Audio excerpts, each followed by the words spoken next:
പാലാ രൂപതയുടെ platinum jubilee, Marsleeva മെഡ്സിറ്റിയുടെ 5ാം വാർഷികം എന്നിവയുടെ ഭാഗമായി മേലുകാവുമറ്റം റൂറൽ മിഷൻ പദ്ധതിയുടെ സമാപനം നടന്നു. Marsleeva Medcity managing director monsignor doctor Joseph Kaniyodickal ഉദ്ഘാടനം ചെയ്തു. പാലാ രൂപതയുടെ പ്ലാറ്റിനം ജൂബിലി, മാർസ്ലീവ മെഡ്സിറ്റിയുടെ 5ാം വാർഷികം എന്നിവയുടെ ഭാഗമായി നടപ്പിലാക്കിയ മേലുകാവുമറ്റം റൂറൽ മിഷൻ പദ്ധതിയുടെ സമാപനം മാർസ്ലീവ മെഡ്സിറ്റി അസംഷൻ മെഡിക്കൽ സെന്ററിൽ നടത്തി. മേലുകാവുമറ്റം സെന്റ് തോമസ് ചർച്ച് വികാരി റവറന്റ് ഡോക്ടർ ജോർജ് കാരാംവേലിൽ അധ്യക്ഷത വഹിച്ചു.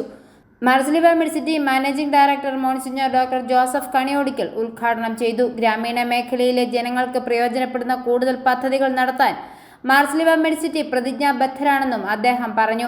Academics director reverend father Gervasis Sanithottathil, George VI എന്നിവർ പ്രസംഗിച്ചു. പദ്ധതിയുടെ ഭാഗമായി മേലുകാവുമറ്റം സെന്റ് തോമസ് ഇടവകയിലെ വിവിധ സംഘടനകളുമായി സഹകരിച്ച് സൗജന്യ രക്തദാന ക്യാമ്പ് നടത്തി. യുവജനങ്ങളും മാനസികാരോഗ്യവും എന്ന വിഷയത്തിൽ ഫാമിലി മെഡിസിൻ വിഭാഗം physician doctor Ann Tomina Thomas class നയിച്ചു. i4 news Pala.